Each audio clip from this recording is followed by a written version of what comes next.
स्वागत है दोस्तों आपका हमारे इस YouTube चैनल पे। दोस्तों इस वीडियो में आज हम बिहार दरोगा एडिटोरिया की तरफ से जो वॉल्यूम 2 उतारा गया है उसका टेस्ट नंबर हम 10 लेकर आए हैं, ठीक है। और आप लोग को जैसा कि बता दूं कि एक मैंने नया चैनल संजीव सिविल इंस्टीट्यूट शुरू किया है। उस पर हम सारे जो बिहार दरोगा और आगामी जो बिहार एसएससी का होने वाला है, सचिवालय सहायक का जो एग्ज़ाम होने वाला है, उससे संबंधित उस पर टेस्ट सीरीज डाल रहे हैं। वो आप लोग ज्वाइन कर लीजिए, उसे सब्सक्राइब कर लें। और जो ये आप हमारा चैनल देख रहे हैं Confusion9.2.11, इस पर बहुत जल्द हम CDPO और 67th BPSC का जो एग्ज़ाम होगा उसका टेस्ट सीरीज शुरू करेंगे। तो आप लोग कंफ्यूज नहीं होइएगा और मिक्स नहीं हो। यही वजह है कि एक दूसरे चैनल में बना करके, ताकि जो सब्सक्राइबर स्पेशलिस्ट जो बिहार दरोगा के लिए, सचिवालय सहायक के लिए, एसएससी के लिए, वो दूसरे चैनल पे ट्रांसफ़र हो जाएंगे। और जो सीडीपीओ और बीपीएससी का तैयारी करना चाहते हैं वो हमारे इसी चैनल पे बने रहेंगे, Confusion9.2.11 पे। और Confusion9.2.11 पे कुछ टेक्निकल एरर भी है, इसी वजह से मुझे नया चैनल बनाना पड़ रहा है। और कभी भी वो चैनल बंद भी हो सकता है, कुछ कहा नहीं जा सकता है कि क्या होगा आगे। इस वजह से हम चाहते हैं कि आप लोग जो है वो हमारे नए चैनल को भी ज्वाइन करके रख लीजिए ताकि बाद में अगर हमारा जो Confusion9.2.11 जो चैनल है वो अगर बंद हो जाता है तो आप हमारे नए चैनल पे लाभ उठा सकते हैं टेस्ट सीरीज का। तो चलिए ज़्यादा देर न करते हुए शुरू करते हैं। सामान्य अध्ययन प्रश्न पत्र नंबर 10।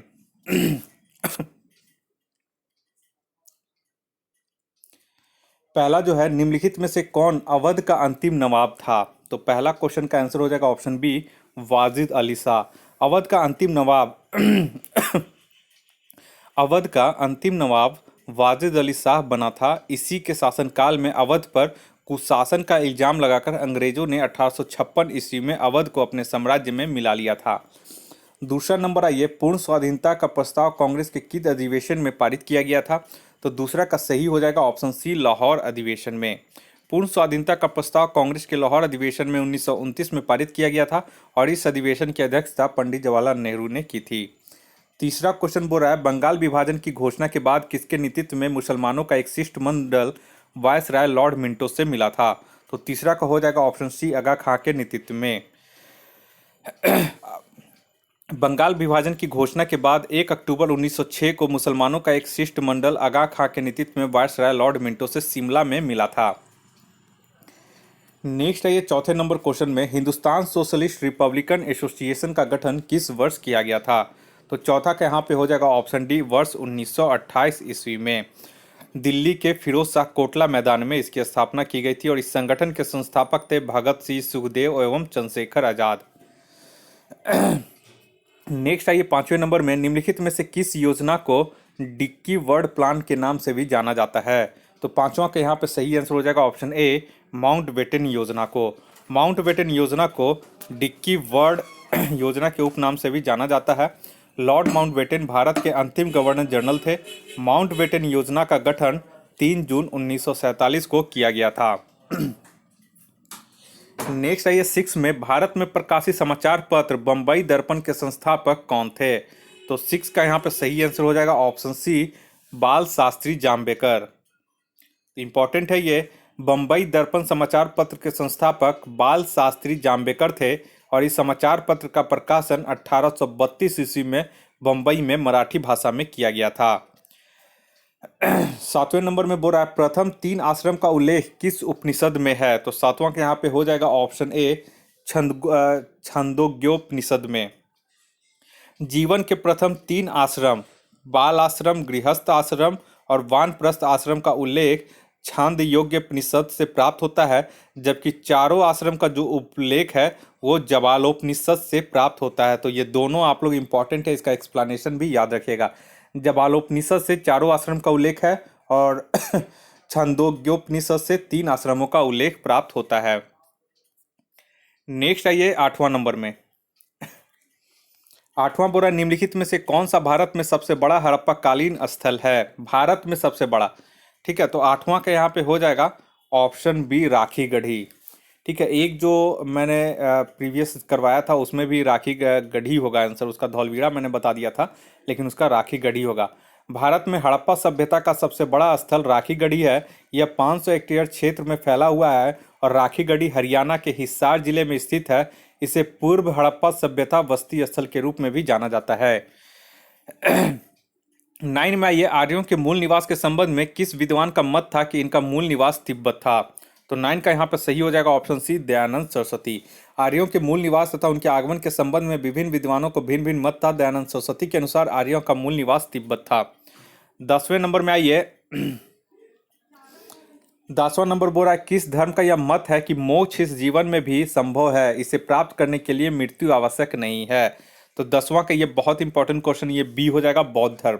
बौद्ध धर्म के अनुसार मोक्ष प्राप्त करने के लिए मृत्यु आवश्यक नहीं है, जीवित रहते हुए भी मोक्ष को प्राप्त किया जा सकता है। बौद्ध धर्म ईश्वर तथा आत्मा को नहीं मानता है। 11 नंबर में ये, अशोक ने किस अभिलेख में स्वयं को सम्राट कहा है? तो 11 के यहाँ पे हो जाएगा ऑप्शन सी, भाब्रू अभिलेख में। अशोक ने भाब्रू अभिलेख में स्वयं को सम्राट घोषित किया है। अशोक के सर्वाधिक अभिलेख प्राकृत भाषा में लिखे गए हैं। 12 नंबर में ये, दशावतार मंदिर का निर्माण किस काल में हुआ था? तो 12 का यहाँ पे सही हो जाएगा ऑप्शन ए, गुप्त काल में हुआ था। और यह मंदिर जो है यह देवगढ़ झांसी में स्थित है। नेक्स्ट आइए, 13 नंबर में, प्रसिद्ध शासक अमोघ वर्ष द्वारा कवि राजमार्ग की रचना किस भाषा में की गई थी? तो 13 के यहाँ पे सही हो जाएगा ऑप्शन डी, कन्नड़ भाषा में। कवि राजमार्ग नामक पुस्तक की रचना अमोघ वर्ष द्वारा कन्नड़ भाषा में किया गया था। यह शासक जैन धर्म का अनुयायी था तथा इसने लगभग 64 वर्ष तक शासन किया था। नेक्स्ट है ये 14 नंबर में, दिल्ली सल्तनत के किस शासक ने शुद्ध अरबी सिक्के चलाए थे? तो 14 का यहाँ पे सही आंसर हो जाएगा ऑप्शन डी, इनमें से कोई नहीं। क्यों? क्योंकि इल्तुतमिश द्वारा शुद्ध अरबी के सिक्के चलाए गए थे। तो यहाँ पे ऑप्शन में कोई नहीं है इल्तुतमिश, इस वजह से इसका कोई नहीं होगा। नेक्स्ट है ये 15 नंबर में, निम्नलिखित में से किसने महाद्वीपीय विस्थापन का सिद्धांत दिया था? तो 15 का यहाँ पे हो जाएगा ऑप्शन बी, अल्फ्रेड वेगनर ने। महाद्वीपीय विस्थापन का सिद्धांत अल्फ्रेड वेगनर ने 1912 में प्रस्तुत किया था। महासागर तथा महाद्वीपीय पृथ्वी के दो महत्वपूर्ण भाग हैं और पृथ्वी पर लगभग 70.8% भाग में महासागर तथा 29.2% भाग में महाद्वीप का विस्तार है। 16 नंबर में ये, नागार्जुन सागर परियोजना किस नदी पर स्थित है? तो इसका हो जाएगा ऑप्शन सी, कृष्णा नदी पर। यह इंपॉर्टेंट क्वेश्चन है, बहुत बार पूछता है। तो नागार्जुन सागर परियोजना कृष्णा नदी पर आंध्र प्रदेश में स्थित है। यह परियोजना सिंचाई एवं विद्युत जल उत्पादन से संबंधित है। नेक्स्ट है ये 17 नंबर में, बांग्लादेश के साथ कितने भारतीय राज्य सीमा साझा करते हैं? तो 17 का यहाँ पे याद रखिएगा ऑप्शन सी, 5 राज्य। कौन कौन है? तो मिजोरम, मेघालय, असम, त्रिपुरा और पश्चिम बंगाल। नेक्स्ट आई 18 नंबर में, जोहार घाटी किस भारतीय राज्य में स्थित है? तो 18 का यहाँ पे सही आंसर हो जाएगा ऑप्शन बी, उत्तराखंड में। जोहार घाटी उत्तराखंड राज्य में स्थित है। इस घाटी को मिलान घाटी तथा गौरी गंगा घाटी के नाम से भी जाना जाता है। 19 नंबर में आइए, निम्नलिखित में से किस प्रकार की नदियों में जल ग्रहण की क्षमता कम होती है? तो 19 का हो जाएगा ऑप्शन बी, प्रायद्वीपीय नदियों में। प्रायद्वीपीय नदियों में जल ग्रहण करने की क्षमता कम होती है क्योंकि ये नदियां सापेक्षता कम लंबी होती हैं, जबकि हिमालयी नदियों का जल ग्रहण की क्षमता अधिक होती है। 20 नंबर में आइए, भारत में किस प्रकार की मृदा का सर्वाधिक प्रयोग ईंट निर्माण में किया जाता है? तो 20 का यहाँ पे सही हो जाएगा ऑप्शन सी, लेटराइट मिट्टी का। और 40% इसी मिट्टी का प्रयोग किया जाता है। नेक्स्ट है ये 21 नंबर में, 21 बोल रहा है, ग्रेट हिमालयन नेशनल पार्क किस राज्य में अवस्थित है? तो ये इंपॉर्टेंट है। तो 21 का यहाँ पे ऑप्शन हो जाएगा ऑप्शन सी, हिमाचल प्रदेश। बहुत लोग उत्तराखंड मार देते हैं, लेकिन इसको याद रखिएगा, ये हिमाचल प्रदेश होगा 21 का। और इस नेशनल पार्क को वर्ष 2014 में वर्ल्ड हेरिटेज साइट की सूची में भी शामिल किया गया है। 22 नंबर में आइए, निम्नलिखित में से कौन खरीफ फसल का उदाहरण नहीं है? तो 22 के यहाँ पे हो जाएगा ऑप्शन डी, जो है सरसों जो है वो खरीफ फसल का उदाहरण नहीं है। सरसों जो है वो रबी फसल का उदाहरण है। देखिए खरीफ फसल के उदाहरण में देखिए क्या क्या आ जाएगा। खरीफ फसल में आ जाएगा चावल, कपास, बाजरा, मक्का, ज्वार और अरहर। वहीं रबी फसल के उदाहरण में आ जाएगा गेहूं, चना, सरसों, जौ आदि। 23 नंबर में ये, रेड सिंधी निम्नलिखित में से किसकी नस्ल है? तो ये क्वेश्चन आ चुका है, तो 23 का ऑप्शन ए हो जाएगा, गाय की। और साहीवाल तथा गिर भी जो है वो गाय की प्रमुख देसी नस्लें हैं। 24 नंबर में आइए, 24 बोरा, देश में प्राकृतिक गैसों का सर्वाधिक भंडार कहाँ पे है? तो 24 का ये हो जाएगा ऑप्शन सी, मुंबई हाई में। 80% यहाँ पे गैस का अनुमानित भंडार है। 25 नंबर में आइए, 25 बोरा, कोल इंडिया लिमिटेड की स्थापना किस वर्ष की गई? तो 25 के यहाँ पे हो जाएगा ऑप्शन सी, 1975 ईस्वी में। और इसका मुख्यालय जो है वो नई दिल्ली में स्थित है। और वर्ष 2011 में इसे महारत्न का दर्जा प्रदान किया गया। 26 नंबर में ये केंद्र राज्य संबंधों पर गठित गठित एम पुंछी आयोग का गठन किस वर्ष किया गया था? तो 26 का यहाँ पे हो जाएगा ऑप्शन सी, वर्ष 2007 में। और प्रशासनिक सुधार आयोग का गठन 1969 में, वहीं फिर राजमन्नार आयोग का भी गठन 1969 में, और सरकारिया आयोग का जो गठन था वो 1983 ईस्वी में किया गया था।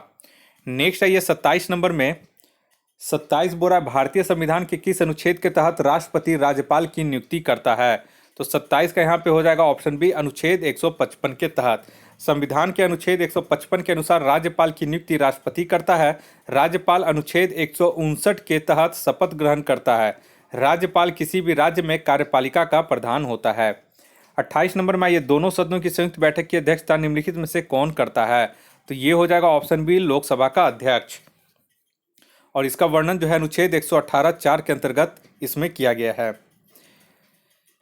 और भारतीय संसद के इतिहास में अभी तक कुल याद रखिएगा 3 बार जो है वो संयुक्त बैठक बुलाई गई हैं। 29 नंबर में आइए, 29 बोरा संसद के सत्र आरंभ होने के बाद राष्ट्रपति द्वारा जारी अध्यादेश कितने समय के भीतर दोनों सदनों द्वारा अनिवार्य रूप से पारित किया जाना चाहिए? तो 29 के यहाँ पे हो जाएगा ऑप्शन बी, 6 सप्ताह। और राष्ट्रपति संविधान के अनुच्छेद 123 के अंतर्गत अध्यादेश जारी करता है। 30 नंबर में आइए, सरकार की संघीय व्यवस्था भारतीय संविधान में किस देश के संविधान से लिया गया है? तो 30 का यहाँ पे सी हो जाएगा, कनाडा से। नेक्स्ट आइए 31 नंबर में, 31 बोल रहा है किस अधिनियम के अंतर्गत भारत में अप्रत्यक्ष चुनाव प्रणाली की शुरुआत की गई थी? तो 31 का यहाँ पे हो जाएगा ऑप्शन सी, भारतीय परिषद अधिनियम 1892 के तहत। नेक्स्ट है ये 32 नंबर में, संविधान सभा द्वारा गठित संचालन समिति के अध्यक्ष निम्नलिखित में से कौन थे? तो इसका हो जाएगा ऑप्शन ए, डॉक्टर राजेंद्र प्रसाद। और नियम समिति के अध्यक्ष थे भी डॉक्टर राजेंद्र प्रसाद, और प्रारूप समिति के डॉक्टर भीमराव अम्बेडकर, और संघ संविधान समिति के जो अध्यक्ष थे वो पंडित जवाहरलाल नेहरू थे। नेक्स्ट है ये 33 में, बोरा किस संविधान संशोधन के द्वारा यह प्रावधान किया गया कि मंत्रिपरिषद में मंत्रियों की संख्या प्रधानमंत्री को शामिल करके कुल संख्या का 15% से अधिक नहीं होना चाहिए? तो ये इंपॉर्टेंट क्वेश्चन है। 33 का हो जाएगा ऑप्शन डी, 91वां संविधान संशोधन के तहत। भारतीय संविधान में 91वां संविधान संशोधन अधिनियम 2003 द्वारा ये प्रावधान किया गया कि मंत्रिपरिषद में मंत्रियों की कुल संख्या प्रधानमंत्री को लगा करके 15% से अधिक नहीं होनी चाहिए। 34 नंबर में आइए, भारत के नियंत्रक एवं महालेखा परीक्षक से संबंधित उपबंधों का वर्णन संविधान के किस भाग में किया गया है? तो 34 का यहाँ पे हो जाएगा ऑप्शन बी, भाग 4 में, अनुच्छेद 148 से 151 तक। नेक्स्ट आइए 135 में, बोरा पंचायत चुनाव में निर्वाचित होने के लिए न्यूनतम आयु कितनी निर्धारित की गई है? तो 35 का यहाँ पे सही आंसर हो जाएगा ऑप्शन बी, 21 वर्ष। और पंचायतों का कार्यकाल जो होता है वो 5 वर्षों का होता है। 36 नंबर में आइए, प्रथम राजभाषा आयोग का गठन किस वर्ष किया गया था? तो 36 का यहाँ पे हो जाएगा ऑप्शन सी, वर्ष 1955 ईस्वी में। संविधान के अनुच्छेद 343 के अंतर्गत राजभाषा का वर्णन किया गया है। और प्रथम राजभाषा आयोग का गठन 1955 में बीजी खरे की अध्यक्षता में किया गया था। 37 नंबर में आइए, समाचार पत्र निम्नलिखित में से किस सूची के अंतर्गत आते हैं? तो 37 के यहाँ पे हो जाएगा ऑप्शन सी, समवर्ती सूची के अंतर्गत। समाचार पत्र, शिक्षा, वर्ण आदि जो है ये समवर्ती सूची का विषय है। वर्तमान में समवर्ती सूची के विषय में 52 विषय शामिल हैं। नेक्स्ट आइए 38 नंबर में, बोरा निम्नलिखित में से कौन सी पुस्तक प्रेमचंद द्वारा नहीं लिखी गई है? तो 38 का यहाँ पे हो जाएगा ऑप्शन डी, यशोधरा जो है वो प्रेमचंद के द्वारा नहीं लिखी गई है, जबकि रंगभूमि, निर्मला, गोदान आदि पुस्तकों का लेखक प्रेमचंद हैं, जबकि यशोधरा पुस्तक के लेखक मैथिली शरण गुप्त हैं। 39 नंबर में आइए, राष्ट्रीय पंचायती राज दिवस प्रतिवर्ष किस तिथि को मनाया जाता है? तो अभी हाल ही में मनाया गया है, तो कब मनाया जाता है? तो ऑप्शन बी, 24 अप्रैल को, प्रतिवर्ष 24 अप्रैल को, जबकि विश्व विरासत दिवस 18 अप्रैल को मनाया जाता है। नेक्स्ट आइए 40 नंबर में, अमजद अली खां का संबंध किस वाद्य यंत्र से है? तो 40 के यहाँ पे सही हो जाएगा ऑप्शन डी, सरोद से। नेक्स्ट आइए 41 नंबर में, 41 बोल रहा है कि ग्रे बुक किस देश के सरकारी रिपोर्ट प्रकाशन दस्तावेज है? तो 41 के यहाँ पे हो जाएगा ऑप्शन डी, बी एवं सी, यानी कि जापान और बेल्जियम का जो है ग्रे बुक सरकारी रिपोर्ट प्रकाशन दस्तावेज है। नेक्स्ट है ये 42 में स्वर्णिम पैगोडा का देश किसे कहा जाता है? तो 42 का हो जाएगा ऑप्शन बी म्यांमार को। 43 में ये भारतीय वन प्रबंधन संस्थान का मुख्यालय कहाँ स्थित है? तो 43 के यहाँ पे सही आंसर हो जाएगा ऑप्शन डी भोपाल में। भारतीय वन प्रबंधन संस्थान का मुख्यालय भोपाल में स्थित है, जबकि भारतीय वन्य जीव अनुसंधान संस्थान देहरादून में स्थित है। नेक्स्ट है ये 44 नंबर में 44 बोरा नई विज्ञान एवं प्रौद्योगिकी नीति को किस वर्ष लागू किया गया था? तो 44 के यहाँ पे हो जाएगा ऑप्शन डी वर्ष 2003 में। नेक्स्ट है ये 45 में अंतर्राष्ट्रीय आपराधिक पुलिस संगठन इंटरपोल का गठन किया गया। तो 45 का यहाँ पे सही हो जाएगा ऑप्शन ए वर्ष 1923 ईस्वी में। और इसका जो मुख्यालय है वो लियोन्स फ्रांस में स्थित है और इसकी स्थापना 1923 में की गई थी। तो इसका मुख्यालय फ्रांस है लियोन्स में। 46 नंबर में ये 46 बोल रहा है 6 प्रमुख बैंकों का राष्ट्रीयकरण किस पंचवर्षीय योजना के दौरान किया गया था? तो 46 के यहाँ पे हो जाएगा ऑप्शन सी छठी पंचवर्षीय योजना के दौरान। भारत के 6 प्रमुख बैंकों का राष्ट्रीयकरण 1980 में छठी पंचवर्षीय योजना के दौरान किया गया था, जबकि 14 प्रमुख बैंकों का राष्ट्रीयकरण 1969 में किया गया था। 47 में ये भारत में योजना आयोग का गठन किस समिति के सिफारिश पर किया गया था? तो 47 का इंपॉर्टेंट है, ये हो जाएगा ऑप्शन ए केसी नियोगी के सिफारिश पर।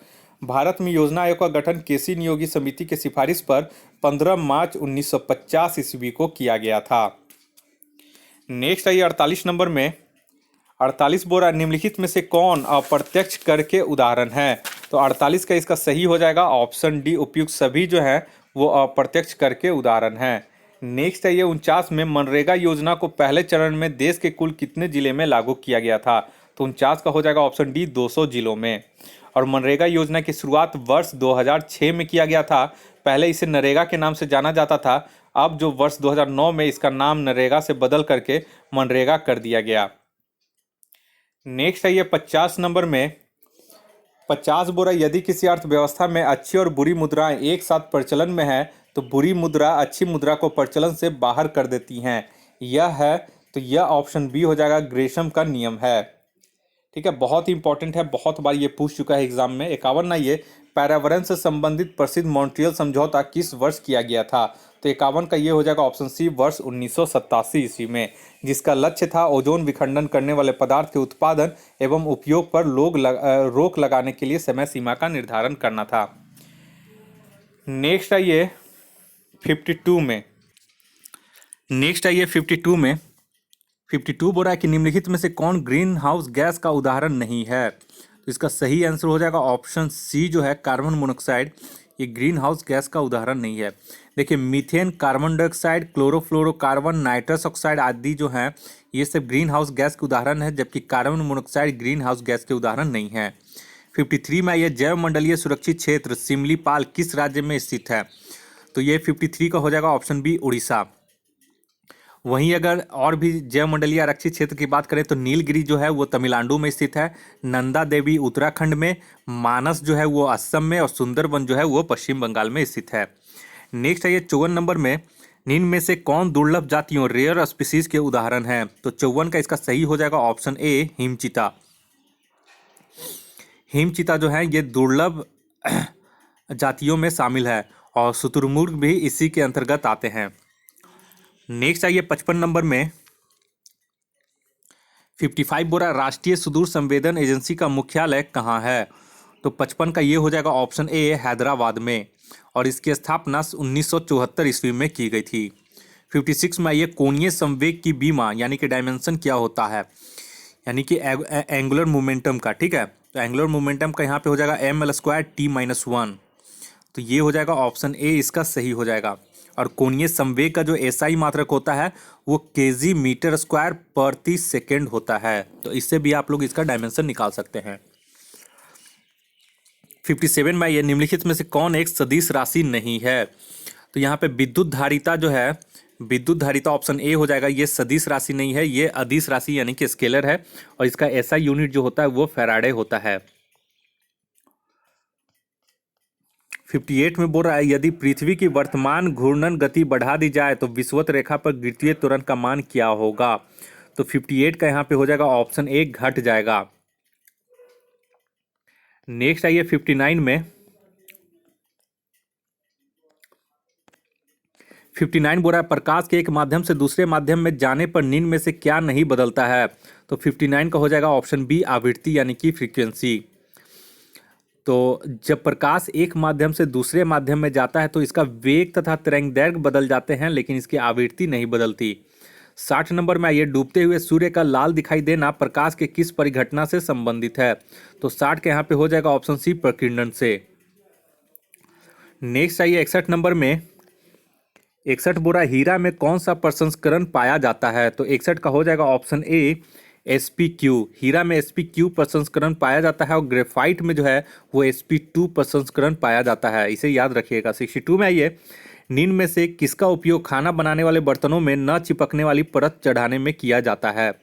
तो 62 का हो जाएगा ऑप्शन बी टेफ्लॉन का, और यह एक थर्मोप्लास्टिक होता है। नेक्स्ट आइए 63 में, 63 बोरा निम्नलिखित में से किसके कारण कांच का रंग लाल हो जाता है। तो 63 के यहाँ पे हो जाएगा ऑप्शन ए मैग्नीज डाइऑक्साइड के कारण। ठीक है,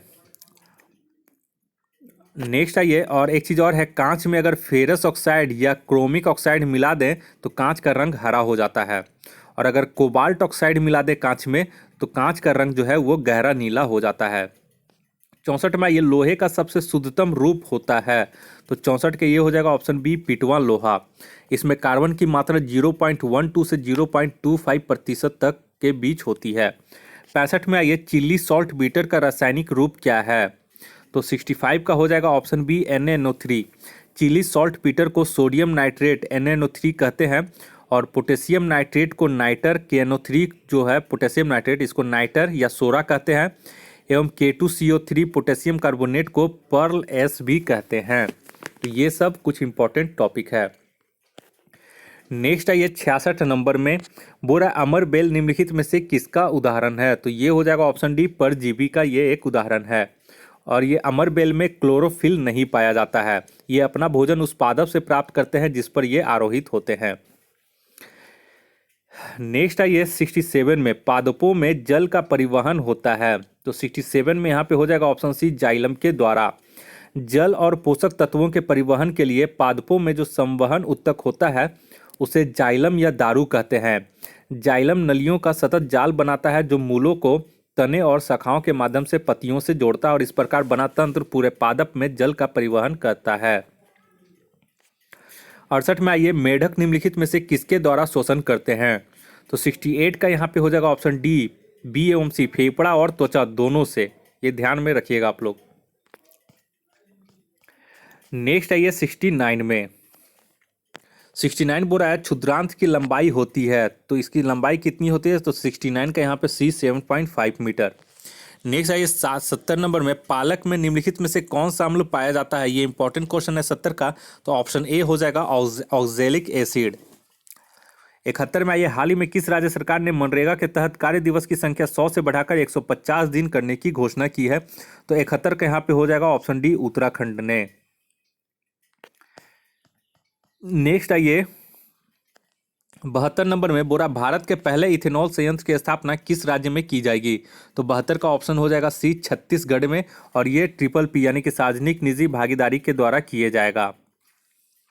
73 नंबर में, यह हाल ही में अमेरिका के नवनिर्वाचित राष्ट्रपति जो बाइडेन का संबंध किस राजनीतिक दल से है।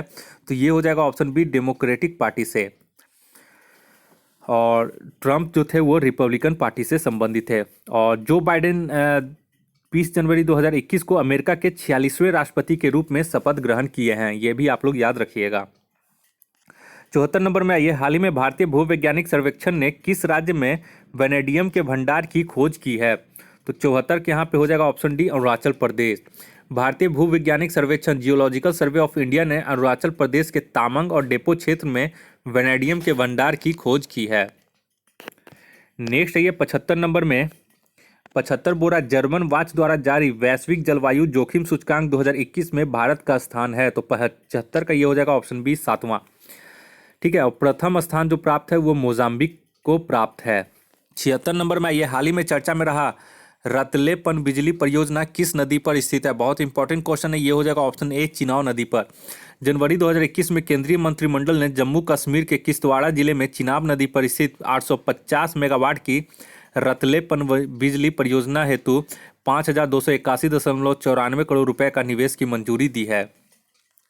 77 में आइए, भारतीय सेना के मेजर अनूप मिश्रा ने दुनिया की पहली सार्वभौमिक बुलेट प्रूफ जैकेट विकसित की है, जिसका नाम क्या है? तो इसका नाम 77 का सी शक्ति रखा गया है।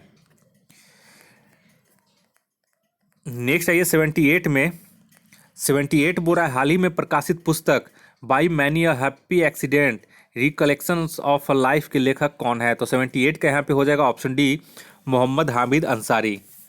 और ये जो है, ये 2007 से 2017 तक लगातार 2 बार भारत के उपराष्ट्रपति रह चुके हैं।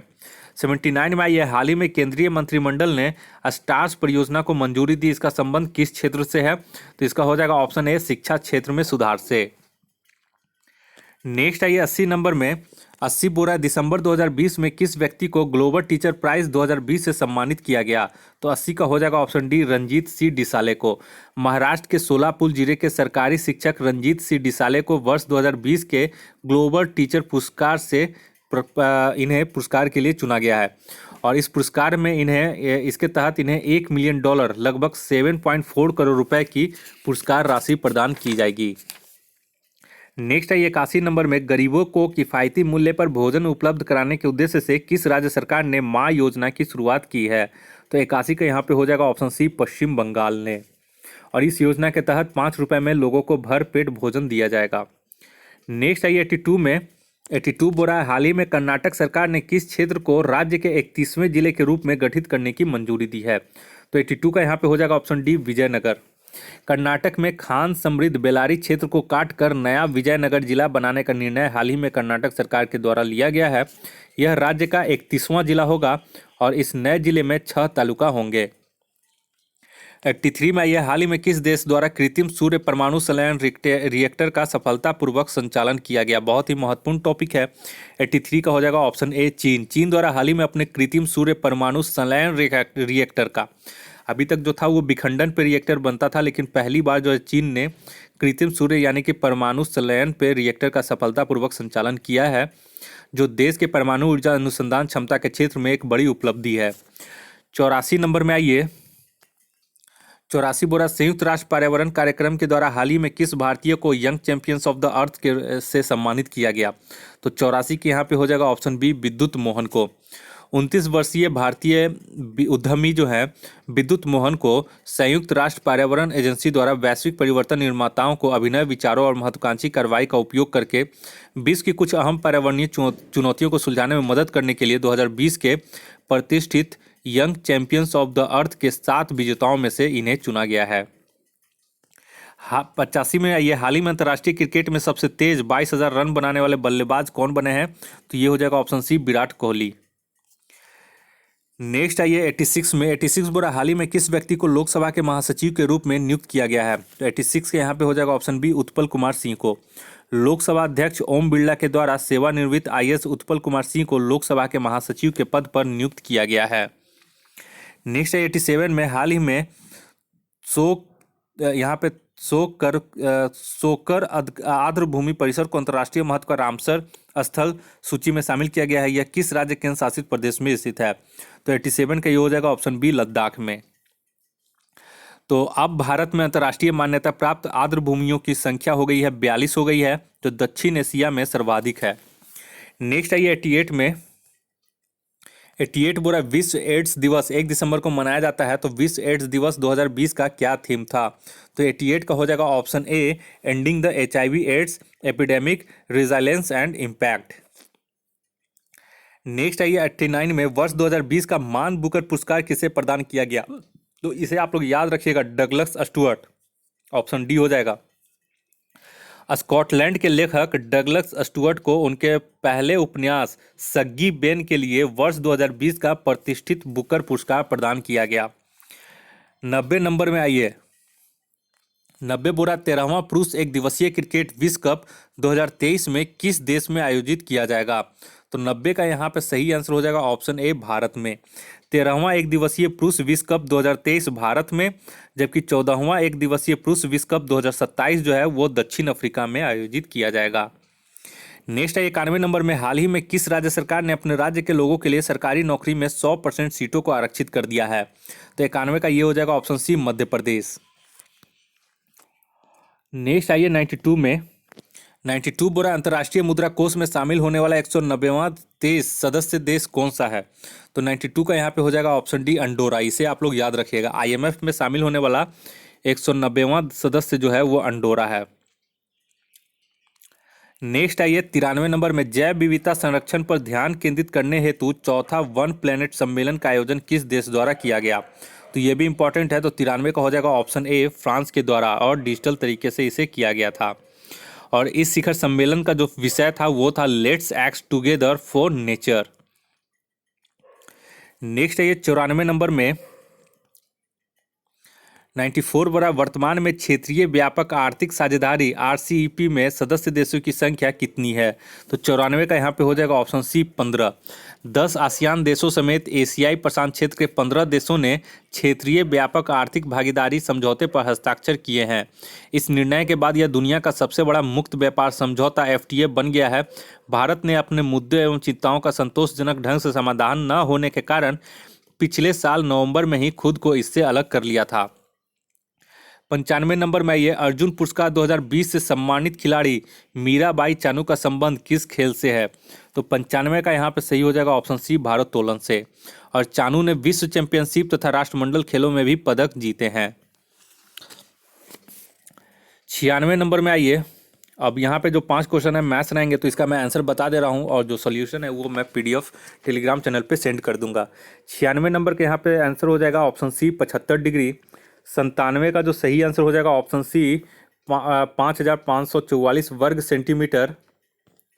98 नंबर में आइए, 98 का जो इसका सही आंसर हो जाएगा ऑप्शन सी हो जाएगा 480 लीटर। और 99 नंबर में आइए, 99 नंबर का इसका सही आंसर हो जाएगा ऑप्शन ए, 20% लाभ। और इस टेस्ट का आखिरी क्वेश्चन 100 नंबर का जो है मैथ्स, इसका सही आंसर हो जाएगा ऑप्शन सी, 35.5 किलोग्राम। तो इस तरह से करके ये भी हमारा टेस्ट कंप्लीट हो गया। बहुत जल्द मिलते हैं नेक्स्ट टेस्ट में। अगर आपने हमारा चैनल ज्वाइन नहीं किया अभी तक, कृपया करके आप हमारे इस चैनल को सब्सक्राइब कर लें, ताकि कोई भी मैं वीडियो अपने चैनल पे अपलोड करूँ तो उसका नोटिफिकेशन सबसे पहले आपके मोबाइल तक पहुँच सके। इस वीडियो को देखने के लिए आप लोग का बहुत बहुत शुक्रिया। आपका दिन मंगलमय हो। धन्यवाद।